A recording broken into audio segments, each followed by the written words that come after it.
بسم الله الرحمن الرحیم. د لوی او بخښونکي څښتن تعالی په نامه دوستانو راځو نن د مواد مقاومت په مضمون کې د سټرس د برخې لومړی مثال ته راځو. دا مثال د دې ځای نه کاپي کوو.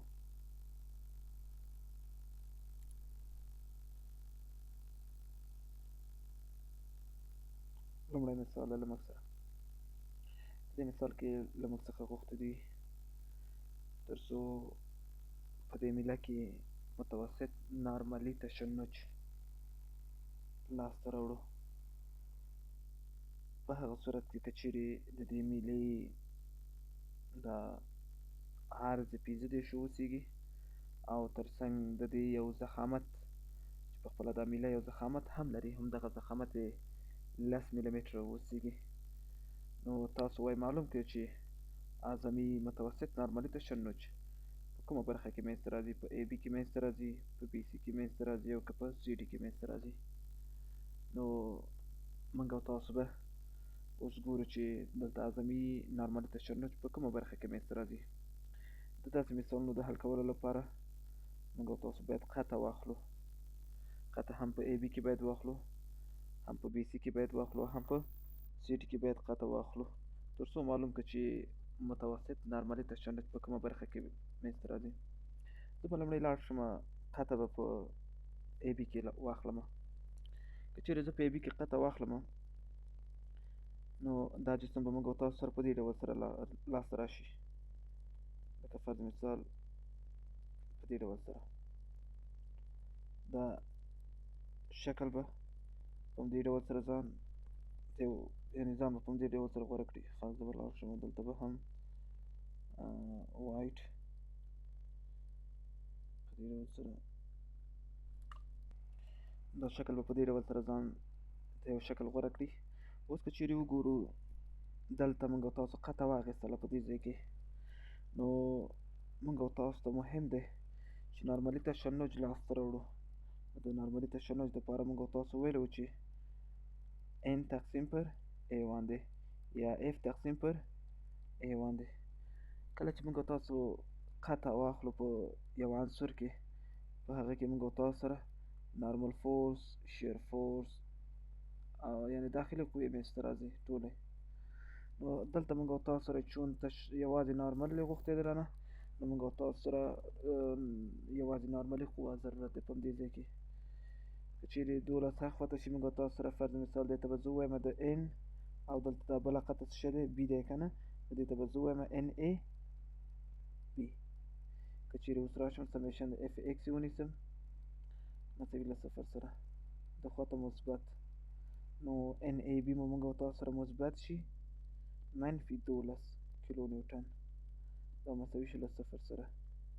n a b به مساوي شي له څو سره 12 کیلو نیوټن سره.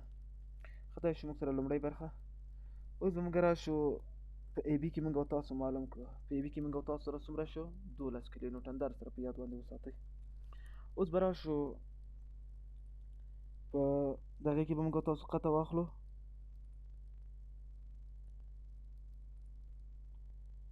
په بي او سي کې به قطع واخلو فعلا، لکه په دې ځای کې باید موږ او تاسو قطع واخلو. نو را به شمه زه به اوس په بي سي کې هم قطع واخلم.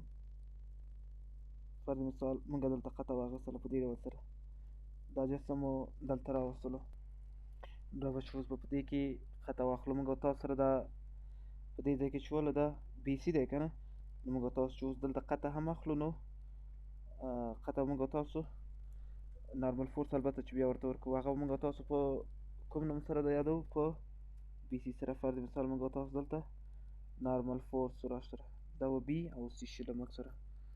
نو اوس به لاړ شو سمیشن د اف ایکس به ونیسو، دا مساوي شي له 0 سره. اوس دخواته موږ او تاسو سره مثبت، موږ سره ان بي سي چې دی اخواته دی مثبت دی، منفي 9 دخواته دی، دا 9 هم دخواته دی، تر څنګ 12 هم دخواته دی، منفي 9 او منفي 12 مساوي له 0 سره. نو ان بي سي به مساوي شو له څو سره 9 9 18 18 او 12 10 10 چې خواته واړو 10 کیلو نیوټن، یعنی ان بي سي له موږ سره څونه شه 10 کیلو نیوټن شه. دا هم در سره په یاد کې وساتئ. اوس به راشو په سی ډي کې به قطع واخلو. نو زه راځم په سی ډي کې هم دلته قطع اخلم.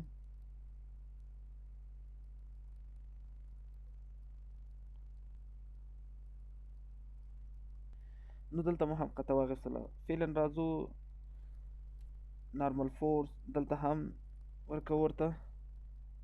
که فرض مثال موږ ورته دلته نارمل فورس ورته ورکړو، دې ته به ووایم ان سی ډي. نو سمیشن د اف ایکس مساوي له 0 سره. اوس به راشو ان سی ډي. ان سی ډي اخواته دی مثبت، تر څنګ یې د خواته دا څلور هم دی، څلور جمع څلور منفي نه، چون دو خواته دی 9 منفي 9 منفي 12 مساوي به شي له 0 سره. نو ان سی ډي به په مکمل ډول سره څونه شي؟ دا به ټول شي 10، دا به شي 8. نو 10 نه چې 8 لاړ شي 22 22 به خواته واړو مثبت 22 به شي 22 کیلو نیوټنه. نو ان سی ډي له موږ سره لاسته راغی 22. تر څنګ یې موږ نور جزونه هم لاسته راوړي ول، لکه ان ای بي مو چې لاسته راوړی و 12 کیلو نیوټن، ان بي سي مو لاسته راوړی و 10 کیلو نیوټن، ان سی ډي مو اوس لاسته راوړو 22 کیلو نیوټن. نو هلته موږ ته ویلی دی چې تاسو اعظمي تشنج لاسته راوړئ. اعظمي تشنج چې موږ تاسو لاسته راوړو، دې کې به موږ تاسو اعظمي تشنج یعنې اعظمي نارمل فورس باید موږ تاسو په نظر کې ورته ونیسو، چون د ټولو هغه عرضي مقطع چې بیا موږ تاسو اخلو هغه مساوي راځي، ځکه د ټولو میلې ضخامت چې راته ویلی دی هغه 10 میلی متر دی، او د دې د عرض چې راته ویلی دی دا 15 دی. نو چون د ټولو عرضي مقطع یو شان دی راځي، نو دلته موږ تاسو د ټولو اعظمي قوه باید په نظر کې ونیسو. نو څو دلته نیسو؟ ان بي سي موږ تاسو نیسو. نو اوس به لاړ شو سیګما. هلته یې راته ویلي و چې اعظمي متوسط تشنج لاسته راوړئ. اعظمي متوسط تشنج دلته په کوم یو کې زیات راځي؟ بیا ان بي سي کې، ځکه چون قوه دلته زیاته ده، نارمل فورس دلته زیات لاسته راغی. نو اوس به لاړ شو 10 کیلو نیوټن تقسیم پر ای. ای څونه دلته لاسته راځي؟ زه به لاړ شم ای به لاسته راوړم. ای به مساوي شي له د دې عرض یې هم راته ویلی و چې عرض یې 15 دی ضرب یې 10، د دې هم واحد میټر دی، میټر دی ضرب 10 میلی میټر البته. نو ای به مساوي شي له څو سره 350 میلی میټر مربع. اوس به راشو دلته به ولیکو چې 350 میلی میټر مربع. نو موږ تاسو بیا ویلو چې دا چې اوس زه تقسیم کړم تقریبا لاړ به شو، دا به یو ځل دغې ته واړو 10 ضرب 10 په توان 3 نیوټن تقسیم پر 350 میلی میټر مربع. نو پایله به موږ تاسو ته لاسته راشي تقریبا 15.93 تقریبا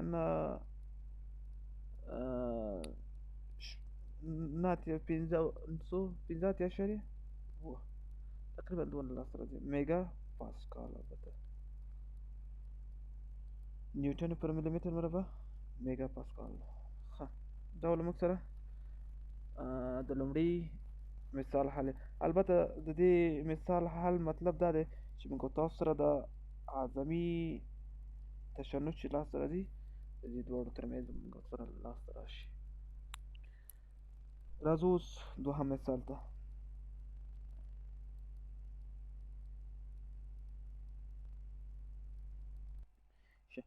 په دې مثال کې ویل دی وایي که چیرې د ای بي او د بي سي په راډ کې یعنې په دې راډ باندې یا د دې راډ په واسطه باندې دا ګروپ وصل شوی وي چې د دې ګروپ کتله 80 کیلوګرامه ده، نو تاسو وایي په دې کې متوسط نارملي تشنج لاسته راوړئ یا اوریج نارمل سټرس لاسته راوړئ په هغه صورت کې چې د ای بي راډ د دې قطر 10 ملي متره اوسیږي او د بي سي قطر یې 8 ملي متره اوسیږي. نو لومړی به لاړ شم، زه به د دې مثال شکل به کاپي کړو په دې ډول سره، یا یوازې به موږ تاسو دا کاپي کړو ترېنه، نور به استفاده دلته وکړو ځکه ځای نه پاتې کېږي.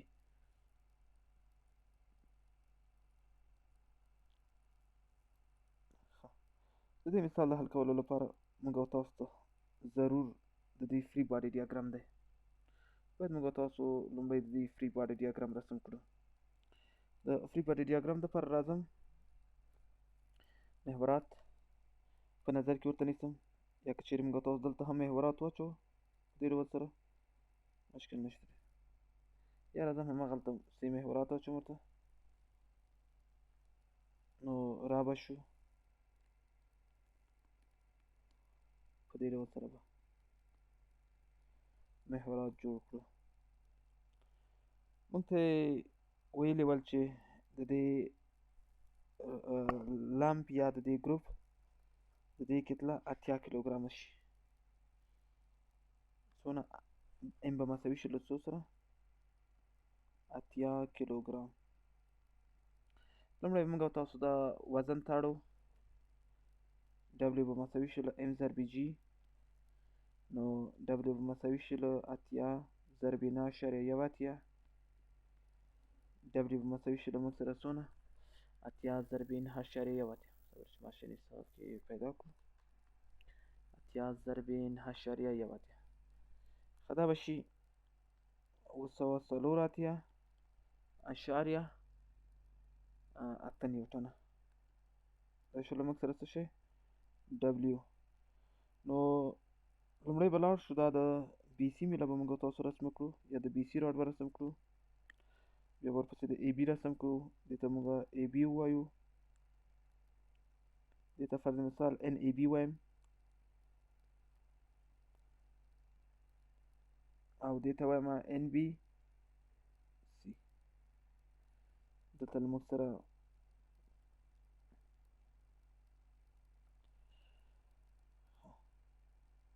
موږ او تاسو دا اندازې هم راته راکړي دي، دا به 4 شي، دا به 3 شي، او دا به هم 5. مطلب دا دی ښه ترې لرې کوو، داسې لنډ به ووایو چې کولی شي له زاویې نه هم بیا کار واخلو، په اسانه ډول سره به پیدا کړو چې یعنې دا له موږ سره 4 شو، دا له موږ سره 3 شو، او دا له موږ سره 5 شو په دې ډول سره. نو لومړی به لاړ شو، موږ به د دې اف ایکس او اف واي به لاسته راوړو تر څو پورې موږ سره د ان ای بي او ان بي سي لاسته راشي. ښه ډبلیو موږ او تاسو راکړی، ډبلیو دلته څونه شو را سره 284.8 نیوټنه. راځم لومړی سمیشن د اف ایکس نیسم، اف ایکس چې ونیسم دلته زاویه هم موږ سره 80 درجې دی، تقریبا 80 درجې ده.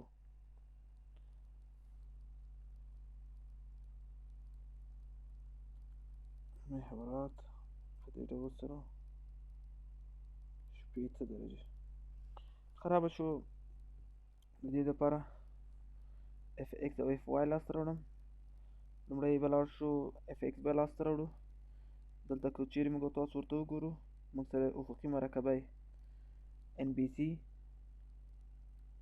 ضرب کوساین، کوساین څو دی 4/5، 4/5 ترڅنګ البته دا هم مثبت چون ایکس مثبت محور ته دی، او د خواته به هم راشو منفي ان ای بي، ان ای بي ضرب کوساین د 80 درجو مساوي له 0 سره. دې ته زه اوله معادله وایم. اوس راځم دوهمه معادلې ته. دا مساوي له صفر سره کومه، نو څه شی به لاسته راشي؟ ان بي سي البته مثبت ضرب ساین، ساین 3/5 ده، نو ان بي سي ضرب 3/5 او دلته به راشو چون دا د وایم محور پورته دی نو مثبت نیولی کېږي. ان ای بي مثبت ان ای بي ضرب ساین د 80 او دلته دبلیو هم موجود دی، دبلیو چون لاندې محور ته دی نو منفي څونه دی 804.8 مساوي له صفر سره. راځو دغه معادله حل کوو. ماشین حساب باندې د دواړو قیمتونه راوباسو.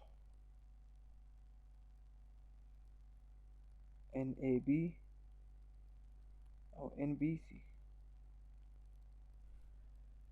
که چیرې د ان ای بي قیمت لاسته راوړو نو د ان ای بي قیمت به تقریبا 632.4 نیوټنه به شي او د ان بي سي قیمت یې 395.2 نیوټنه به شي. په دې ډول سره به موږ او تاسو سره لومړی نارمل فورس د دې لاسته راشي. اوس به لاړ شو تشنجات به پیدا کړو. په دې کې تشنجاتو دپاره موږ او تاسو جدا جدا د هر یو تشنج منځ سره پیدا کول. نو لومړی به لاړ شو سیګما ای بي دپاره موږ او تاسو وایو ان ای بي تقسیم پر ای ای بي، یعنی مطلب دا دی چې نارمل فورس په ای بي کې تقسیم د هغې په عرضي مقطع باندې. نو نارمل فورس موږ سره په ان ای بي کې لاسته راغلی دی. څونه دی؟ په ای بي کې 632.4 ای بي څونه دی را سره؟ ښه د دې قطر ورته ورکړی دی، د ای بي قطر 10 ملي متره.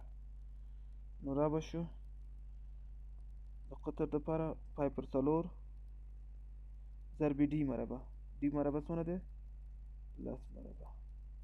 نو سیګما ای بي به لاسته راشي 8.05. دلته به نیوټن شي البته او دلته به میټر ملي میټر مربع. نو 8.05 میگا پاسکال. تر څنګه اوس راځو د ان بي سي دپاره. سیګما بي سي مساوي کېږي له ان بي سي تقسیم پر ای بي سي. نو سیګما بي سي به مساوي شي له قوه مو لاسته راوړې وله 395.2 395.2 تقسیم پر د دې قطر څونه دی؟ 8 ملي متر. 8 پای پر 4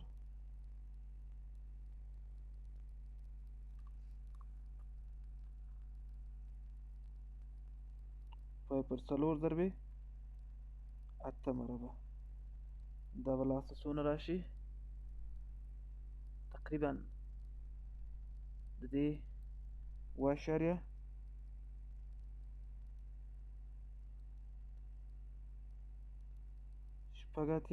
میگا پاسکال. دا به هم لاسته راشي راته. نو دا شو له موږ سره په ان بي سي راډ کې او دا هم له موږ سره په ان ای بي راډ کې د تشنجات. اوس وایو چې د دې څخه مطلب څه شی دی؟ دلته په دې تشنج مو چې لاسته راوړو په ان ای بي کې او ان بي سي کې، د دې څخه مطلب دا دی چیرې موږ دا د ان ای بي میله په نظر کې ونیسو. فرض مثال همدغه میله موږ تاسو په نظر کې نیسو. چون جوابونه مثبت راوتلو دا نو ټنشن حالت کې دی. دا د خواته کشش ترسره کوي، هغه خواته هم کشش، هغه خواته کشش ترسره کوي. نو نو دا موږ سره په کشش حالت کې شوله. اوس که چیرې زه لاړ شم د ان ای بي میله رسمه کړم په دې ډول سره،